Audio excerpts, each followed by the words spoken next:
Hi friends, ஐநொருத்தனை serial இனி வரப்போகிற எபிசோட்ஸ்க்கான promo தான் இந்த வீடியோவில் பார்க்க போகிறோம். வாங்க ஃப்ரெண்ட்ஸ் பார்க்கலாம். வானதி கோயிலில் கர்ப்பமாக இருக்கிறான் அப்படின்னு சொன்ன விஷயத்த நினச்சி அவங்களுடைய அப்பா அம்மா ரொம்ப மனசுடைஞ்சு போயிருக்காங்க.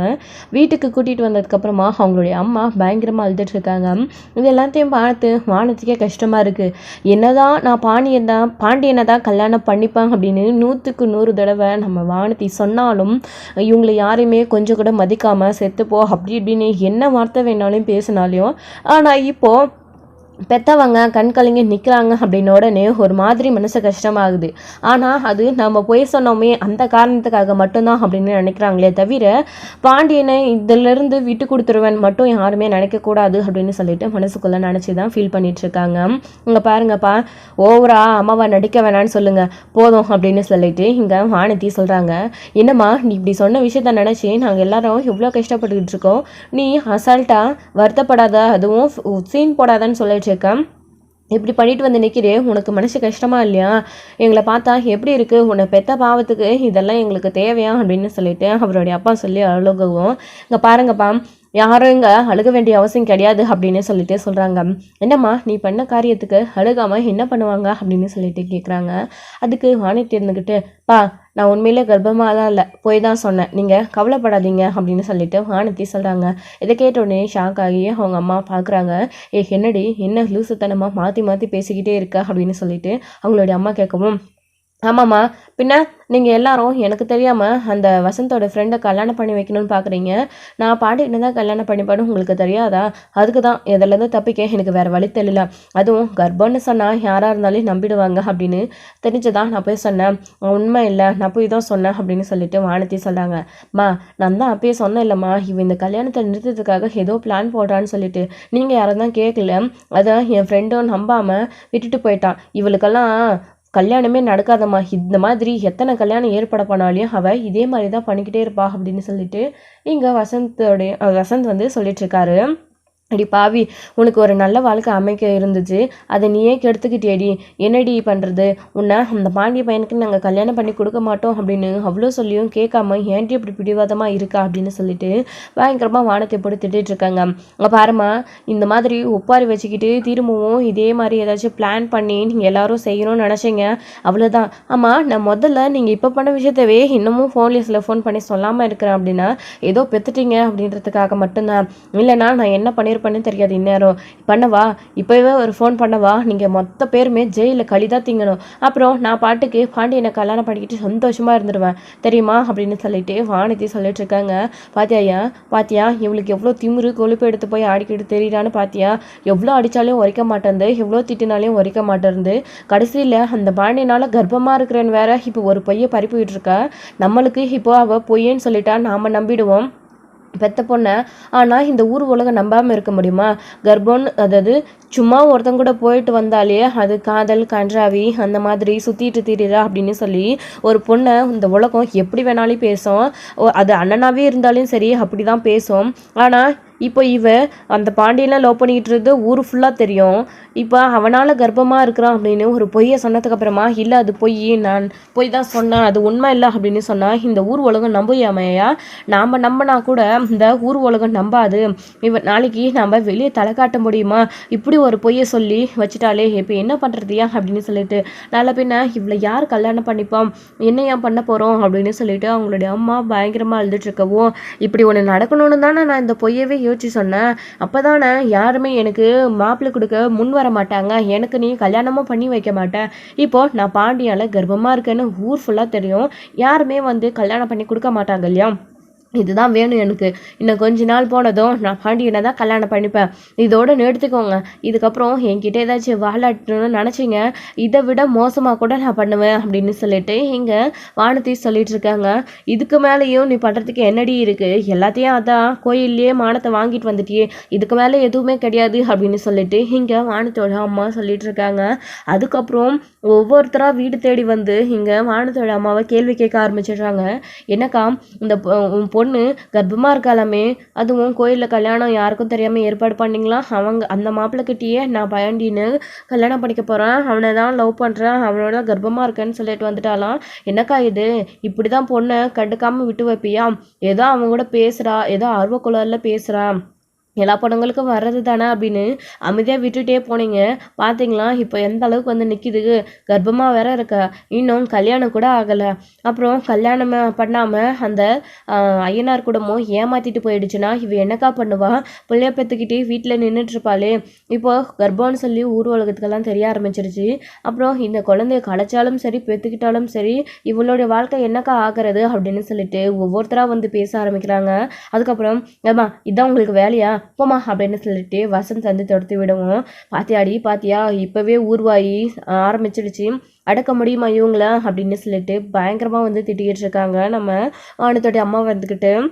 அவங்கவுங்களுக்கு கேட்குறவங்களுக்கெல்லாம் என்னால் பதில் சொல்ல முடியாது. நான் எல்லாருக்கும் சொல்லியாச்சுல்ல, எல்லாரும் தெரிஞ்சுக்கிட்டாங்கல்ல, யாரும் இனிமேல் என்கிட்ட எந்த பிரச்சனையும் வழியில் ஆம்பளை பிள்ளைங்க கூட பண்ணாதுங்க. நான் பாண்டியனை தான் கல்யாணம் பண்ணிக்க போகிறேன். நீ இதுக்கு மேலே இந்த விஷயத்தில் தலையிடாத, அதுவும் எங்கள் விஷயத்தில் தலையிடாத அப்படின்னு வானத்தையும் அவங்க பாட்டிக்கு உள்ளே போயிடுறாங்க. இது ஒரு பக்கம் இருக்கா. இன்னொரு பக்கம் அங்கே ஃபேமிலியாக உட்காந்து சேரனுடைய ஃபேமிலி எல்லாருமே உட்காந்து சாப்பிட்டுக்கிட்டு இருக்காங்க. அதுக்கப்புறமா யாருக்குமே தூக்கம் வரல அப்படின்னு சொல்லிட்டு ரொம்ப நேரம் உட்காந்து கோயிலில் நடந்த விஷயங்களை பற்றி பேசிகிட்டு இருக்காங்க. திடீர்னு நீ இப்படி பண்ணுவேன்னு நான் எதிர்பார்க்கவே இல்லையாப்பா, வேணான்னு சொல்லியும் கேட்காம நீ பண்ண, எப்படியோ இந்த குடும்பத்துக்காக பரிகாரத்தை பண்ணிட்டப்பா அப்படின்னு சொல்லிட்டு இங்கே சேரன் வந்து நிலா கிட்ட சொல்லிட்டு இருக்கவும், அப்போ தான் நிலாவுமே இருந்துக்கிட்டு, அண்ணா நீங்கள் ஒரு விஷயத்த நோட் பண்ணிங்களா, நான் முதல்ல முடியாதுன்னு சொன்னேன், அதுக்கப்புறமா நான் பண்ணுறேன்னு சொல்லி இந்த பரிகாரத்தை பண்ணேன், நான் அந்த பரிகாரத்தை பண்ணதுக்கு அப்புறமா தான் உங்கள் வாழ்க்கையில் நல்லது நடக்குன்னு சாமி அருள் வந்துச்சு சொல்லிச்சு பார்த்தீங்களாண்ணே, நம்ம எதுக்காக வந்தோமோ அது நடக்க போகுது அப்படின்றப்போ எவ்வளோ நான் சந்தோஷமாக இருக்குது, கூடிய சீக்கிரம் உங்களுக்கு ஒரு கல்யாணம் நடக்கும் அப்படின்னு அந்த சாமி சொன்னது எங்களுக்கு எல்லாருக்கும் இவ்வளோ சந்தோஷமாக இருக்குது தெரியுமாண்ணே. ஏன்னா நீங்கள் எல்லாருக்கிட்டையும் கேட்டுப்பாங்க, பல்லவா பாண்டி நீங்கள் எல்லாரும் சொல்லுங்கள் இல்லையா அப்படின்னு சொல்லிட்டு நிலா கேட்கவும், அண்ணே அவங்க சொல்கிறது உண்மைதானே, அவங்க நம்ம குடும்பத்துக்காக யோசிச்சு பரிகாரம் பண்ண போய் தானே உனக்கு சாமி வந்து உனக்கு சீக்கிரமாக கல்யாணம் ஆகும்னு சொல்லியிருக்கு. நம்மளோட வேண்டுதல் எதுவுமே பறிப்பாகல இல்லைண்ணே, யார் என்ன பேசினாலையும் சாமி நமக்கு துணையாக இருக்குண்ணே, நீ கவலைப்படாதண்ணே. இந்த கார்த்திகோடைய அம்மா பேசுகிற விஷயத்தெல்லாம் எதுவுமே நீங்கள் காதில் போட்டுக்காதீங்க, அவங்க பேசுகிறது மட்டுமே கிடையாதுண்ணே, ஊர் உலகம் யார் என்ன பேசினாலையும் நீங்கள் அதை கண்டுக்காதண்ணே, கண்டிப்பாக நம்ம நினச்ச மாதிரி உனக்கு ஒரு கல்யாணம் நடக்குண்ணே, நமக்கு சாமி துணை இருக்குண்ணே அப்படின்னு பாண்டியனும் பேசுகிறாங்க. பார்த்தீங்கல்ல எல்லாரும் உனக்கு சப்போர்ட்டிவாக தான் இருக்கும், நீங்கள் கவலைப்படாதீங்க அப்படின்னு சொல்லிட்டு நீலாம் பேசிகிட்டு இருக்காங்க. சரி விடப்பா அதை பற்றி பேசிக்கிட்டு இப்போ என்ன ஆக போகுது அப்படின்னு சொல்லிட்டு, அதுக்கப்புறமா கிளைமேட்லாம் நல்லா இருக்குல்ல அப்படின்னு சொல்லிட்டு எல்லாரும் ஜாலியாக உட்காந்து பேச ஆரம்பிச்சிட்டு இருக்காங்க. தூக்கமே வரல அப்படின்னு சொல்லிட்டு, அதுக்கப்புறம் நீங்களும் அண்ணனும் எங்கேயோ வெளியில் போயிட்டு வந்தீங்க போல இருக்கு மதியம், நாங்கள் பார்த்தோமே அப்படின்னு சொல்லிட்டு பல்லவன் சொல்லிட்டு இருக்கவும், ஐயோ கண்டுபிடிச்சி இப்போ எதுக்கு சொல்லுது இந்த பயபுள்ள அப்படின்னு சொல்லிட்டு நினைக்கிறாங்க மனசுக்குள்ளே. அதுக்கப்புறமா அம்மாண்டா பல்லவா அப்படியே நாங்கள் காத்தோட்டமாக சைக்கிளில் போயிட்டு வந்தோம் அப்படின்னு சொல்லிட்டு, பகலில் போகிறத விட இப்போ நைட்டில் போனீங்கன்னா இன்னும் நல்லாயிருக்கும் தெரியுமா அப்படின்னு சொல்லிட்டு பல்லவன் சொல்லவும், அப்படியாடா பல்லவா அப்படின்னு சோழன் சொல்லவும், ஆமாண்ணே அப்படின்னு சைகை பண்ணுறாங்க பல்லவன். அதுக்கப்புறமா இங்கே சோழனுமே இருந்துக்கிட்டு, ஆமாங்க பல்லவன் சொல்கிறது உண்மைதான் அப்படின்னு சொல்லிட்டு, ஏங்க நைட்டில் பயமாக தாங்க இருக்கும், எங்கெங்க ஜாலியாக இருக்கும் அப்படின்னு, அந்த அளவுக்குலாம் தூரமாக போக வேணாம், இப்போ இங்கே எங்கேயாச்சும் அப்படி இங்கே வீட்டாண்டி அப்படி சைக்கிளில் போகாமல் அப்படியே நடந்துக்கிட்டே போயிட்டு வந்தீங்களா நல்லா இருக்கும், நீ காற்று வாங்கிக்கிட்டே பேசிக்கிட்டே அப்படின்னு சொல்லிட்டு சொல்லவும், ஆமாம் இல்லை பல்லவா அப்படியே இங்கேயே நடந்து பார்த்தா நல்லா இருக்கும்ல அப்படின்னு சொல்லிட்டு, சரி பண்ணிடலாம், ரொம்ப தூரம்லாம் போகாதீங்க, நீ சொல்லணும் அப்படியே சும்மா இப்படி நடந்து போயிட்டு வாங்க அப்படின்னு சொல்லிட்டு, அது என்னென்ன நானும் சொல்லணும் மட்டும் நீங்கள் எல்லாருமே வாங்கினே அப்படின்னு சொல்லிட்டு சொல்லவும், இல்லைப்பா நான் வரலப்பா, எனக்கு கோயிலில் நின்று காலெல்லாம் வலிக்குதுப்பா அப்படின்னு சொல்லிட்டு அவங்க 2 பேரும் தனியாக போயிட்டு வரட்டும் அப்படின்றதுக்காக சேரன் வந்து அப்படி சொல்லிடுறாரு. ஆமாம் நீ எனக்கு கூட நானும் வரல அப்படின்னு சொல்லிட்டு பல்லவனும் சொல்லிடுறாங்க. பாண்டி நீங்கள் வாங்கலை அப்படின்னு சொல்லிட்டு, சந்தா நீங்கள் வரீங்களா அப்படின்போது சந்தாவுமே நான் வரல அப்படின்னு சொல்லிடுறாங்க. பாண்டியன் வந்துட்டு அப்போ தான் கரெக்டாக வந்து பாண்டியனுக்கு வானதி ஃபோன் பண்ணிடுறாங்க. அது வந்துங்க அது அப்படின்னு சொல்லிட்டு, ஏங்க அவனுக்கு தான் ஃபோன் வந்துடுச்சுல்ல, அவன் எங்கெங்கே வரப்போகிறான், அதுக்கப்புறம் அவன் நம்ம போயிட்டு வந்தால் கூட பேசி முடிக்க மாட்டான், வாங்க நம்ம போகலாம் அப்படின்னு சொல்லிட்டு, அதுக்கப்புறம் வந்துட்டு பாண்டியன் ஃபோன் பேசிக்கிட்டே அந்த பக்கம் அவரு ஒரு பக்கம் நடந்து போயிடுறாங்க. நிலாவும் சொல்லணும் அப்படியே இன்னொரு டைம் வந்து ஜாலியாக நடந்து போகிறாங்க. ஏங்க இந்த ஊர் பகலில் பார்க்கவும் சரி நைட்டில் பார்க்கவும் சரி நல்லா தான் இருக்குல்ல அப்படின்னு சொல்லிட்டு பேசிக்கிட்டே போயிட்டுருக்காங்க. ஆமாங்க அப்படின்னு சொல்லிட்டு ஏங்க நான் அப்புறம் உங்ககிட்ட ஒரு விஷயம் கேட்கணும். அது கேட்குறதுக்காக தான் நான் இப்போ உங்களை தனியாக கூட்டிகிட்டு வந்தேன். அது மட்டும் இல்லாமல் எல்லாருமே அதுக்காக தான் பிளான் பண்ணி உங்களையும் என்னையும் அனுப்பி வச்சுருக்காங்க.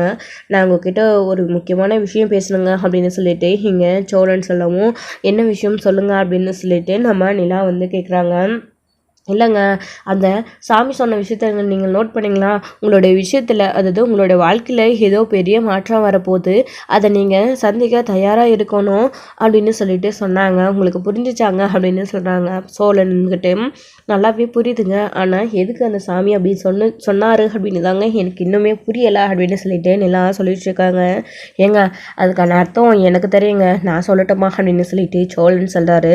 சொல்லுங்களேன், உங்களுக்கு புரிஞ்சிருக்கு எனக்கு புரியலையே பாரு அப்படின்னு சொல்லிட்டு நிலா வந்து கேட்கவும், இல்லைங்க நீங்கள் இந்த விஷயத்த கேட்டதுக்கப்புறமா என்னை திரும்பவும் திட்டக்கூடாது, அடிக்கக்கூடாது, கோவப்படக்கூடாதுங்க அப்படின்னு சொல்லிட்டு சொல்லவும், அப்போ ஏதோ நீங்கள் கோவப்படுற மாதிரி சொல்ல போகிறீங்க, சொல்லுங்கள் பார்ப்போம் அப்படின்னு சொல்லிட்டு நிலா சொல்லுவோம். நீங்கள் என்ன திட்ட மாட்டீங்கன்னு சொல்லுங்கள், அதுக்கப்புறம் நான் சொல்கிறேன் அப்படின்னு சொல்லிட்டு அது நீங்கள் சொல்ல போகிற விஷயத்தில் இருக்குது சொல்லுங்க அப்படின்னு சொல்லிட்டு நிலா சொல்லவும், சோழன் திரும்பவும் நீங்கள் திட்டமாட்டேன்னு சொல்லுங்கள் நான் சொல்கிறேன் அப்படின்னு சொல்லிட்டு சொல்லவும், ஐயோ திட்டமாட்டேன் சாமி போதும் சொல்லு, ஒரு விஷயத்த சொல்ல எவ்வளோ நேரம் இழுக்கடிச்சிக்கிட்டே இருக்கீங்க அப்படின்னு சொல்லிட்டு நிலா வந்து சோழனை பார்த்து கேட்கவும், அப்போ தான் சோழன் வந்துக்கிட்டே ஏங்க அன்னைக்கு பீச்சில் சொன்னது எல்லாமே நான் சொன்னது எல்லாமே உண்மைதாங்க, நான் பண்ண தப்பு எல்லாமே உண்மைதாங்க, நான் ஒத்துக்கிறேங்க. ஆனால் இது எதையுமே நான் பிளான் பண்ணி செய்யலைங்க, உண்மையிலேங்க நம்புங்க, நான் வேணும்னா எல்லா நடந்த உண்மையும் சொல்லிடுறேங்க அப்படின்னு சொல்லிட்டு சோழன் சொல்கிறாரு. நிலா ஷாக்காகி பார்க்குறாங்க. சொல்லுங்கள் எது உண்மை எது பொய்ன்னு கதை கட்ட போகிறீங்க நானும் பார்க்குறேன் அப்படின்னு சொல்லிட்டு நிலா சொல்லவும், இது எதுவுமே பொய் கிடையாதுங்க உண்மைதான். இங்கே பாருங்கள், அன்னைக்கு அவசரத்தில் நம்ம ஓடி வந்தப்போ போலீஸ் நம்மளுக்கு கல்யாணம்னு சொன்னப்போ என்னால் கூட அப்செட் பண்ணிக்க முடியலங்க. அது மட்டும் இல்லாமல் நான் உங்களை விரும்புகிறேன், சரி தாலி கட்ட சொன்னதும் இது ஒரு சமயம்னு நான் யோசிச்சு தான் நான் தாலி கட்டினேங்க. அந்த ப்ரூஃப் கேட்கும்போது என்னையா அறியாமல் அந்த சமயத்தில் டக்குன்னு என்னோடய ஃபோனில் இருந்து தான் நான் எடுத்து காட்டிட்டேங்க, அதுவும் ஞாபகம் இல்லாமல் தான். அதுக்கப்புறம் நிறைய டைம் நீங்கள் அதை பற்றி கேட்கும் போதெல்லாம் கூட எனக்கு ஞாபகம் இருந்துச்சுங்க, நீங்கள் கோவப்படாதீங்க, எனக்கு ஞாபகம் இருந்துச்சு, நீங்கள் ஆதார் கார்டு இல்லாமல் தவிப்பை எனக்கு புரிஞ்சிச்சுங்க. ஆனால் எங்கே உங்களுக்கு ஆதார் கார்டு கிடைச்சிட்டா நீங்கள் எங்களை விட்டு போயிடுவீங்க, வேறு வீடு பார்த்துட்டு, அதாவது நீங்கள் வேலைக்கும் சேர்ந்து நீங்கள் எங்களை எல்லாருமே விட்டுட்டு, அது முக்கியமாக என்னை விட்டுட்டு நீங்கள் போயிடுவீங்க அப்படின்ற யோசனையில் தாங்க நான் உங்களுக்கு அந்த ஆதார் கார்டு கொடுக்கல. அதுக்கப்புறம் நிறைய டைம் நீங்கள் தேடும் போதெல்லாமே உங்களுக்கு துணையாக இருந்திருக்கும் போதெல்லாம் கூட எனக்கு ரொம்ப கில்ட்டியாக தாங்க இருந்தது. ஆதார் கார்டு இல்லாமல் நிலா ரொம்ப கஷ்டப்படுறா, அவளை நம்ம ரொம்ப கஷ்டப்படுத்துகிறோமோ அப்படின்னு மனசுக்குள்ள நினச்சிட்டு தானே இருந்தேன். ஆனாலுமே அது என்னுடைய காதலுக்காக தாங்க, உங்கள் கூட நான் சேர்ந்து வாழணும் அப்படின்றதுக்காக தாங்க. நடந்த கல்யாணத்தை நீங்கள் பொய்யா நினச்சிங்க, நான் உண்மையாக நினச்சி உங்கள் கூட சேர்ந்து வாழணும்னு ஆசைப்பட்டேங்க. அதுக்காக மட்டும்தான். இது மட்டும் இல்லை, இதுக்கப்புறம் அடுத்தடுத்து நடந்த பிரச்சனைகள் எல்லாருமே ஒரு விஷயத்தில் நிறைய விஷயங்களில் வந்து நான் சம்மந்தமும் பட்டிருக்கேங்க.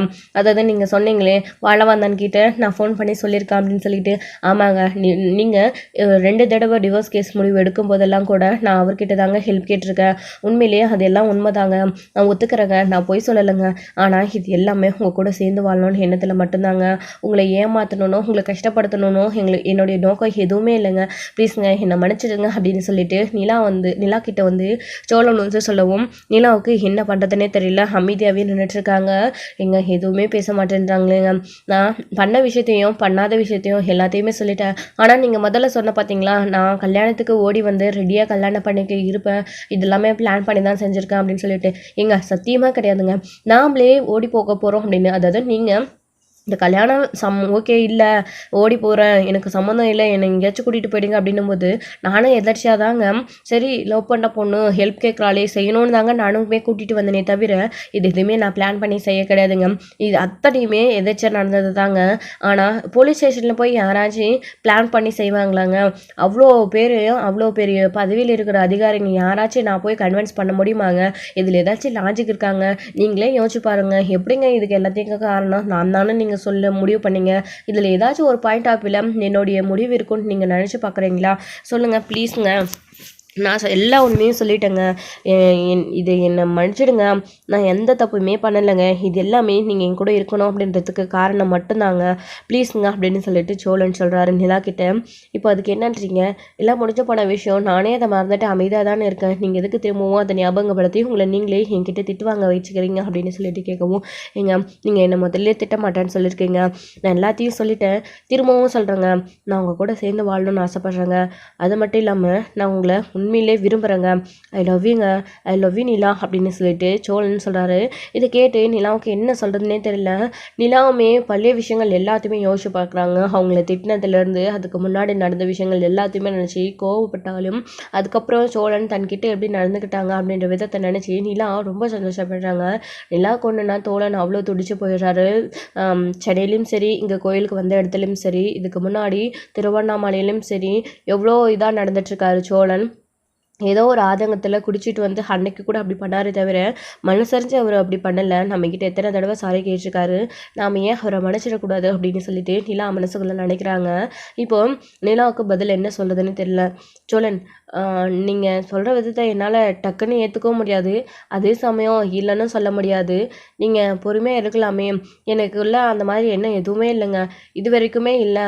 சேரனுக்கு கல்யாணம் பண்ணி வைக்கணும், நான் என்னுடைய வேலைக்கு போயிட்டேன், அதில் கான்சன்ட்ரேட் பண்ணணுமே தவிர வேறு எனக்கு எந்த எண்ணமே என்கிட்ட இல்லைங்க.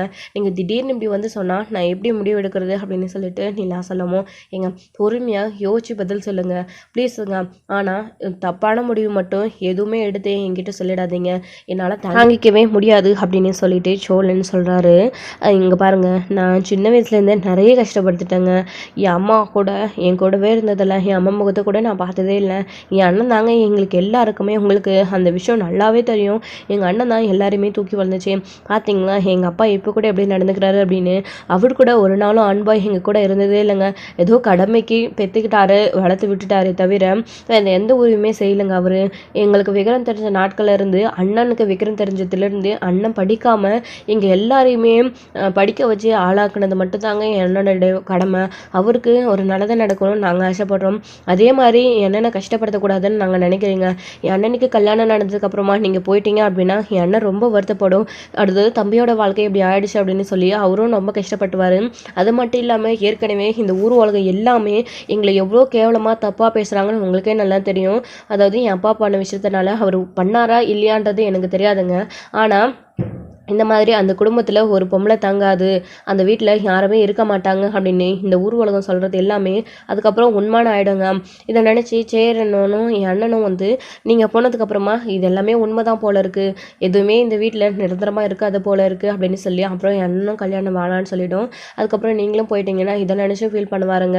அப்புறம் இந்த ஊர் உலகம் சொன்னது உண்மையான ஆகிடுங்க. நீங்கள் போயிட்டீங்க அப்படின்னா அதுக்கப்புறம் நாங்களுமே இதே நினச்சிக்கிட்டே கஷ்டப்பட்டுக்கிட்டே இருந்துருவோங்க. எல்லாத்தையும் சேர்த்து கழிச்சதாங்க சொல்கிறேன், ப்ளீஸுங்க ஒரு நல்ல முடிவை சொல்லுங்கள் அப்படின்னு சொல்லிட்டு. அதுக்கப்புறமா நிலா எதுவுமே பேசாமல் யோசிச்சுக்கிட்டே வந்து முதல்ல போகிறாங்க.